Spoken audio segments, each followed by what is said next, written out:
regarde la télé, qu'on écoute la radio, on se rend bien compte que le mouvement aujourd'hui contre la loi travail, elle est confrontée à un problème de violence. Et c'est vrai qu'on a un problème de violence et c'est vrai qu'on a un problème de casseurs. Seulement ces casseurs-là, un peu plus près. Hein. Ces casseurs-là, on en connaît les noms et on va même peut-être les dénoncer ce soir. Alors s'il y a des policiers dans la salle qui prennent des notes, parce qu'ils ont pas de savoir où c'est. Donc les casseurs, on a envie d'en parler de deux bandes, deux grosses bandes de casseurs. Une bande qui sévit depuis à peu près 4 ans, hein, c'est le gouvernement. Hein, les chefs de bande, c'est Hollande, c'est Cazeneuve, c'est Valls, hein, qui n'arrêtent pas de casser. Alors qu'est-ce qu'ils cassent eux? Ils cassent le code du travail, c'est en tout cas l'objectif à travers la loi travail. Hein, ils cassent les statuts, on l'a vu avec le statut des cheminots, hein, ils cassent les protections sociales, on le voit avec les intermittents, on voit avec la sécurité sociale, tout ce qu'ils peuvent remettre en cause. Ils cassent tout simplement le droit de l'ensemble de la population, le droit des salariés, et plus ça va, plus ils renforcent les inégalités sociales, et plus ils renforcent la fragilité des gens qui étaient déjà très fragiles. Donc on voit ce gouvernement qui s'est, on a l'impression en tout cas qu'il s'est mis comme mission, celle de détruire tout ça, et celle donc de casser hein, tout ce qui pouvait être les avancées sociales, tout ce qui pouvait représenter, enfin, tout ce qui pouvait être collectif, tout ce qui pouvait être solidarité. Donc évidemment que cette bande de casseurs, il faut la dénoncer, et cette bande de casseurs, bon, c'est un peu ça le problème aussi, c'est comment on peut arriver à la montrer du doigt. Le gouvernement, il ne fait pas que... Il casse aussi, je regarde mes notes, déjà je commence à oublier des trucs. Enfin bon, c'est pas grave, je vais parler de l'autre bande de casseurs. L'autre bande de casseurs, on la connaît quand même très bien, ça fait des dizaines d'années qu'elle sévit, ça s'appelle le MEDEF. Hein, alors le chef de bande aujourd'hui c'est Gattaz, bon, enfin, on en a connu d'autres. Hein, il n'est pas tout seul parce qu'il a plein d'amis, plein de gens, mais qu'est-ce qu'ils cassent? Eux ils cassent l'emploi, ils cassent les entreprises, hein, ça licencie tous les jours, toutes les semaines. Alors, eux ils disent que en fait, c'est compliqué de licencier, mais c'est pas vrai, tous les jours ça licencie, tous les jours il y a des plans de licenciement, ils licencient économiquement, mais ils licencient aussi individuellement hein, pour des raisons de discipline, et ça ils le font quand même avec une grande liberté. Là il y a un exemple aujourd'hui, j'ai discuté tout à l'heure avec, il y a une boîte qui licencie plus de 200 personnes et pourtant le patron fait des bénéfices, ça s'appelle IMS, hein, ça travaille dans la santé d'après ce que j'ai compris, et c'est des gens qui s'empochent des centaines de millions d'euros et puis qui se permettent de licencier derrière, et voilà, et avec tout ça sous couvert en tout cas de l'État. Donc on voit bien qu'il y a aujourd'hui une casse de l'emploi, hein, une attaque en règle contre l'emploi, contre le droit des salariés, et ça le patronat avec le MEDEF évidemment on assiste à une offensive depuis très longtemps. Donc ça ce sont des casseurs qu'il faut montrer du doigt. Il ne faut pas que casser que les emplois, on peut aussi discuter du casse du siècle d'une certaine manière. Hein, c'est comment ils arrivent à détourner les richesses collectives, comment ils arrivent à empocher, à voler. Alors bon, on entend parler, il y a des exemples, hein, c'est Goz cette semaine, Goz avec plus de 7 millions d'euros qu'il a gagné l'année dernière. Hein, il n'y a pas longtemps, on parlait aussi du PDG de PSA, qui s'appelle Tavares, hein, qui avait gagné 5,24 millions d'euros, si je me souviens bien. Après la virgule, c'est peut-être pas le plus important. Enfin bon, un peu plus de 5 millions d'euros. On peut parler un peu de tous ces patrons. Il y a eu la diffusion des films de François Ruffin. Arnaud, c'est plus de 30 milliards de fortune. Hein, on peut discuter des milliards de dividendes qui sont redistribués donc, aux actionnaires. Hein, tout cet argent-là, c'est de l'argent qui est sorti hein, de la poche des salariés, qui est sorti des poches des collectivités. On peut discuter des exonérations de cotisations sociales. On peut discuter évidemment de ce qui s'appelle l'évasion fiscale. Alors évasion, fraude fiscale, on ne sait pas trouver la frontière, mais enfin en tout cas, il y a un détournement des richesses considérable. C'est l'affaire Panama qui n'est pas un scoop, mais enfin qui a permis de rappeler que les gens s'enrichissaient et qui trichaient et qui cachaient cet argent-là. D'ailleurs, c'est à peu près le seul moment où on a entendu parler du Front National. Hein, je sais pas si, parce que c'est vrai que depuis quel mouvement on n'entend plus trop parler du FN, à part les disputes du père et de la fille, et bien là on en a entendu parler parce qu'on a vu que le Front National, et bien lui aussi, contribuait à cacher un peu tout ça. Bon, les preuves, c'est un peu compliqué à les avoir, mais enfin en tout cas, l'argent de la campagne de 2012 et passe par des circuits un peu complexes, mais aussi il joue à ça. Donc on voit bien que les riches s'enrichissent, l'argent est volé, détourné, et donc de plein de manières différentes. Donc ces casseurs-là, ils sont identifiés, on les connaît bien, mais c'est vrai que quand on écoute les médias, on a l'impression qu'ils ne les reconnaissent pas, et qu'en fait, à chaque fois, ce qu'ils nous montrent du doigt, ce qu'ils veulent nous montrer comme problème aujourd'hui, ce seraient des soi-disant casseurs, des soi-disant jeunes, hein, qui seraient en train de... Alors vous avez vu, hein, ça casse des panneaux publicitaires, ce qui est assez scandaleux en soi, enfin, mais bon, c'est ça qui monte du doigt. Et derrière cette volonté de montrer du doigt ces jeunes-là, évidemment, c'est une volonté de dénigrer le mouvement, c'est une volonté de l'affaiblir, de faire que les gens ils aient peur, qu'ils aillent plus manifester, que les parents des lycéens aient peur d'envoyer leurs enfants dans les manifestations. Donc tout ça, ça contribue évidemment à fragiliser le mouvement, ça contribue à le montrer du doigt, et donc on voit bien aujourd'hui les difficultés qu'on a. En tout cas, on est bien confronté à cette question-là, et on a intérêt à débattre de ça ouvertement. Donc évidemment, nous, on ne pense pas qu'il y a un problème de casseurs, hein. On ne pense pas qu'il y a un problème aujourd'hui de violence dans les manifestations. Même on pourrait comprendre, on pourrait même justifier d'une certaine manière le fait que des jeunes ou des moins jeunes répondent aux coups de la police, hein, parce que quand on se met des lunettes de piscine, ou quand on se met une cagoule, ou quand on se met des vestes de survêt avec des grandes capuches, ça apparaît aujourd'hui complètement normal, parce que la question c'est de se protéger quand on va dans les manifestations. Parce que si maintenant aller manifester c'est ou se faire taper dessus ou se faire gazer, ça pose un problème. Donc évidemment que ce qui est exemplaire pour eux, c'est-à-dire voilà, regardez les jeunes, les mauvaises intentions qu'ils ont, c'est ils sont cachés. Ben nous on dit que c'est normal, que c'est légitime, qu'il va falloir qu'on se protège, parce qu'effectivement maintenant dans toutes les manifestations on est agressé. Agressé, il y a une brutalité qui est même gratuite, hein, des images elles circulent en pagaille sur les réseaux sociaux, et heureusement aussi que des journalistes font leur boulot et racontent hein, ce qui se passe, ou en tout cas dénoncent même les fausses photos qui circulent. Je ne sais pas si vous avez vu, hein, un policier blessé, un gravement blessé, en fait c'était un policier thaïlandais, hein, et puis un autre qui était blessé, en fait ça remonte à 2010. Donc voilà, il y a aussi de la manipulation, il y a de l'intox, et heureusement qu'il y a des gens qui font ce boulot-là. Parce que sinon, quand on regarde les chaînes de télé, je ne vais pas en nommer, hein, c'est pas tellement ça qu'on voit, et c'est au contraire la stigmatisation des militants. Donc ce qu'on peut dire sur cette répression-là, hein, c'est parce que c'est pas juste une question de violence policière. Hein, c'est pas juste parce que les policiers sont fatigués, parce qu'il y a aussi cette explication-là. Hein, les policiers sont fatigués, ils font des heures sup, ils deviennent méchants. Oh, le problème, il est quand même... Ou alors, à ce moment-là, il y a eu des tas d'armées fatiguées dans le passé qui ont réprimé sauvagement les peuples.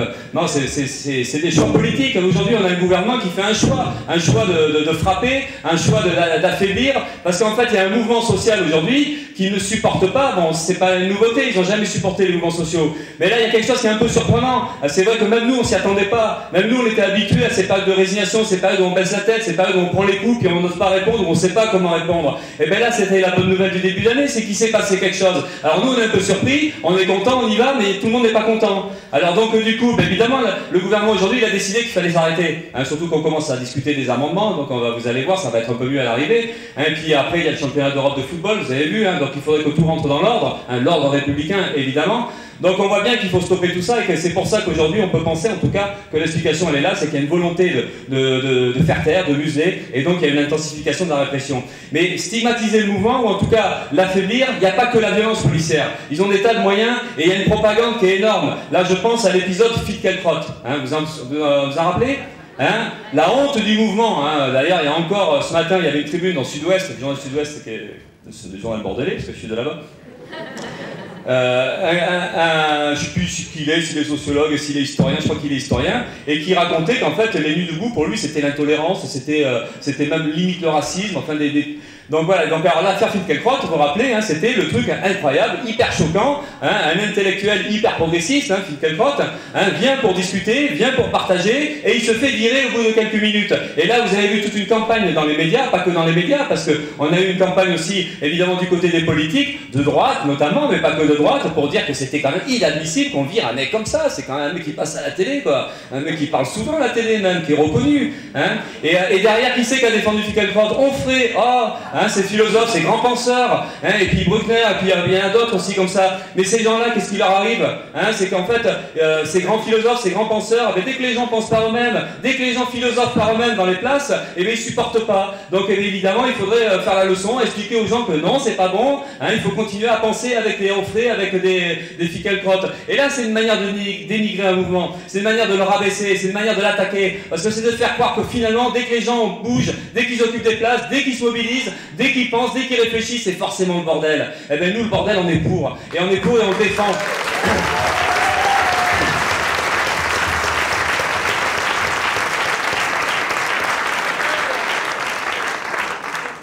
Ah, vous avez applaudi, maintenant j'ai perdu le...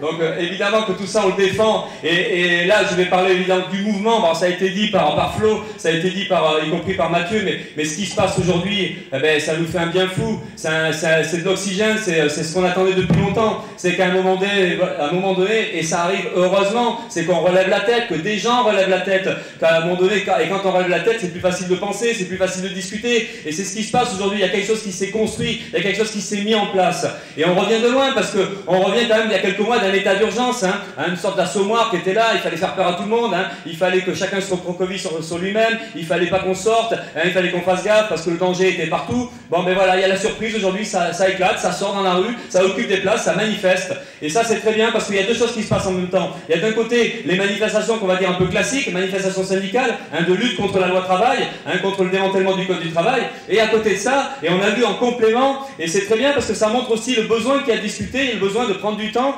hein, ce sont les assemblées générales, et puis discuter un peu de tout, et c'est ce qu'on appelle le phénomène des nuits debout, d'abord à Paris, et après ça s'est développé dans pas mal de villes, et c'est ça qui montre la force du mouvement, c'est ce besoin de se voir, de se rencontrer, de discuter, parce que ce qui se passe en réalité c'est ça, c'est qu'en fait il y a tellement de longtemps qu'on n'a pas vécu ça, que ben voilà, maintenant il faut qu'on arrive à se rencontrer. Et les manifestations aujourd'hui, elles sont à mon avis, c'est ça qui domine dans les manifestations aujourd'hui, c'est le plaisir de se retrouver ensemble. Le ensemble c'est qui? Ben, c'est les lycéens, c'est les étudiants, donc ce sont les jeunes, mais aussi les moins jeunes. Et dans les moins jeunes, eh ben, il y a un peu de tout. Il y a les intermittents du spectacle, ça a été dit, hein, il y a les chômeurs, il y a les salariés du public, du privé, il y a, puis après les syndicats syndicales. On a des militants de la CGT, des militants de Force ouvrière, des militants de la CNT, des libertaires, des extrêmes gauche qui se retrouvent et tout ça. Et ça fait plaisir. Et ça, c'est dans une ambiance où justement, il n'y a pas que le plaisir, il n'y a pas que le fait que ça y est, on est content. Mais ça, c'était véritablement un besoin de se sortir de cette société étouffante où on nous expliquait qu'il n'y avait pas autre chose que d'accepter de subir. Mais voilà, mais là, c'est tout l'inverse.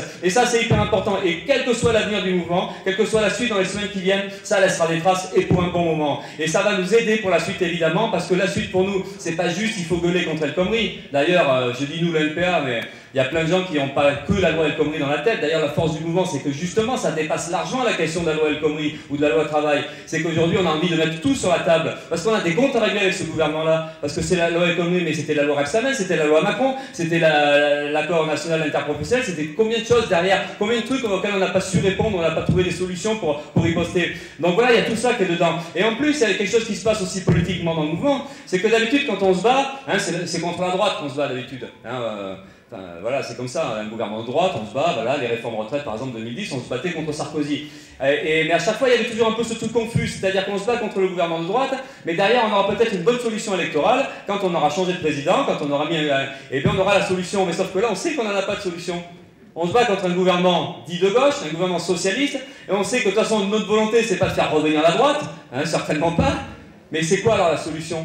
Donc du coup, il faut qu'on discute de la société, il faut qu'on discute de ce qui se passe, de comment on peut faire. Et donc c'est pour ça qu'aujourd'hui on arrive à même si c'est pas, on va pas dire que le mouvement des nuits debout, que les manifestations aujourd'hui c'est un truc énorme qui change tout, du tout au tout. Non, mais n'empêche que ce qui se passe c'est ça aussi, c'est que ça, et ça compte, c'est qu'on discute justement des questions de pouvoir, de la démocratie, la question de la répartition des richesses, la question y compris de la destruction de la planète, de l'environnement, hein, des batailles qu'il y a à Notre-Dame-des-Landes, des batailles qu'il y a à Sivens, hein, parce que j'ai oublié tout à l'heure, c'est ça que j'ai oublié quand je parlais du gouvernement, hein, il est casseur de quoi aussi? Ben, il est casseur de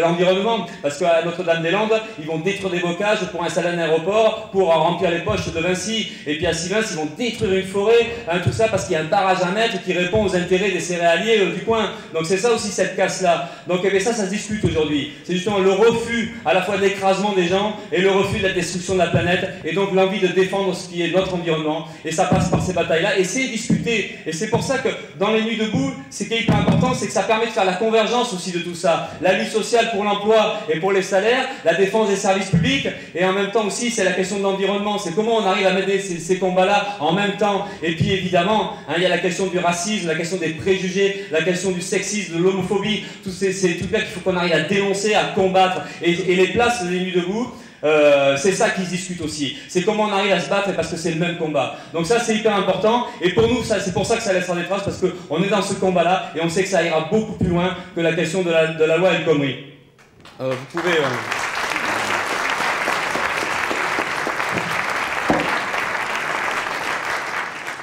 Le mouvement, pour nous, ça pose aussi un problème fondamental, parce qu'à partir du moment où on discute de la société, comment elle est fichue, et est-ce qu'on peut changer cette société-là, et comment ça pourrait changer, ça pose le problème du pouvoir. Et le problème du pouvoir, donc ça pose le problème de la confrontation à ce pouvoir-là. Parce que si on n'a pas l'illusion, en tout cas nous, on n'a pas l'illusion d'un changement par la voie électorale, nous on pense que le changement c'est par les luttes sociales. C'est par la mobilisation de millions de gens qui prennent leurs affaires en main et qui fassent de la politique eux-mêmes. Donc ça veut dire qu'on pose le problème de la confrontation à ce pouvoir-là. Le pouvoir c'est quoi? C'est l'État, hein, la République, hein, avec toutes ses valeurs.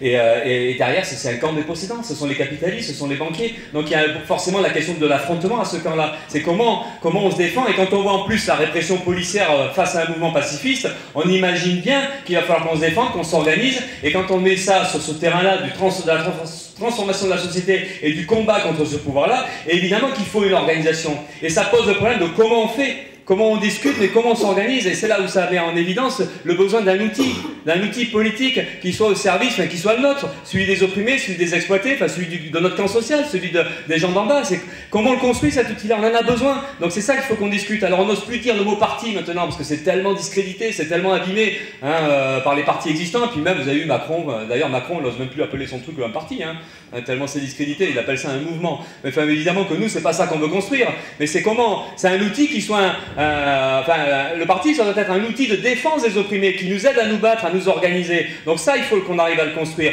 Et c'est vrai qu'à travers les Nuits debout, à travers le mouvement actuel, c'est des choses qui peuvent commencer à se discuter. Parce que tout le monde ressent ce besoin-là. On n'a pas d'outils qui permettent de se défendre, on n'a pas d'outils qui permettent de représenter les gens de notre camp social. Donc ça, c'est fondamental, il faut construire cet outil politique-là, il faut construire ce parti politique, on l'appellera encore une fois comme on veut, mais on a besoin de ça. Un parti politique qui affirme clairement qu'il faudra s'affronter au pouvoir, s'affronter aux classes sociales qui dirigent, mais un parti politique aussi qui pose le problème de quel programme, et donc un programme de rupture avec le capitalisme, et donc s'affronter au pouvoir aujourd'hui, nous ce qu'on dit, ça passera par des expropriations, ça passera par la socialisation. Alors il y a les banques, parce que la question financière, la question de la dette passe par la socialisation des banques, mais aussi on a parlé des problèmes d'environnement. Il faut que au niveau du transport, au niveau des énergies, il y ait un véritable service public qui soit au service de la population et qui permette justement de préserver à la fois l'humanité et l'environnement. Et puis y compris dans la santé, évidemment, il va falloir un service public, un vrai service public qui permette de maintenir une santé pour tous accessible. Donc tout ça pour nous c'est fondamental, et c'est là où évidemment le fond du problème, c'est la question de ce pouvoir-là qu'il va bien falloir discuter et prendre. Et contrairement à la légende, parce que vous avez vu que les petits candidats comme nous, on sert à rien parce qu'en fait le pouvoir on n'en veut pas. Vous avez vu, on ne veut même pas être élu président, donc c'est quand même un peu bizarre comme truc. Alors, mais c'est sûr qu'on ne veut pas le pouvoir, on ne le veut pas pour nous, on ne le veut pas individuellement, on ne le veut même pas pour un parti, on le veut pour une classe sociale. On en discute d'un point de vue collectif, que ce soit des millions de gens qui fassent de la politique eux-mêmes, qui prennent leurs affaires en main. C'est ça le problème du pouvoir, donc on le résoudra de cette manière-là. Et c'est pour ça qu'aujourd'hui, le mouvement auquel on est, enfin celui qu'on vit aujourd'hui, il nous aide à penser ça, il nous aide même peut-être à aller plus loin, à affirmer des choses, à remettre en avant les idées de la lutte, les idées de la résistance, et les idées du combat contre ce système-là, mais en même temps, il pose ces problèmes-là donc de l'organisation, de comment on peut se démerder en faisant tout ça. Donc ça, c'est pour nous, c'est fondamental. Et l'idée du parti, elle est évidemment d'autant plus nécessaire, d'autant plus importante à discuter, que nous, notre horizon, c'est pas juste ce qui se passe en France.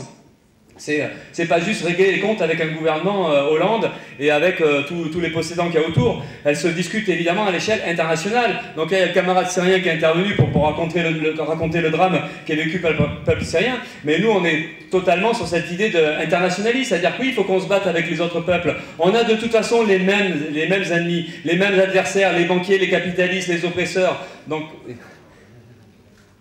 je ne comprends pas les signes de loin, mais on a les mêmes adversaires, donc oui, il faut arriver à créer des liens, la question des luttes, la convergence des luttes, ça se discute aussi au niveau international. Donc on est solidaire évidemment de la population grecque qui se bat aujourd'hui d'ailleurs, parce que vous avez vu, il y a une journée de grève générale, enfin c'était hier et aujourd'hui, je crois que ce sont 2 jours.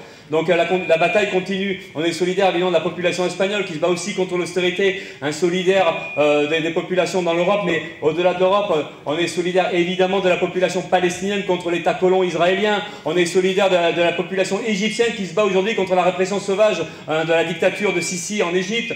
Donc après la question, c'est comment on unifie tout ça. Donc voilà, c'est un peu tout le problème pour nous, c'est ça, c'est arriver à faire converger, à montrer qu'on a tout intérêt à se battre ensemble. Donc évidemment, l'idée d'un parti, l'idée d'une organisation, l'idée où les opprimés se prennent en main, tout ça, ça passe forcément par cet outil-là. Et donc à l'échelle internationale, je crois que voilà, donc vive la lutte.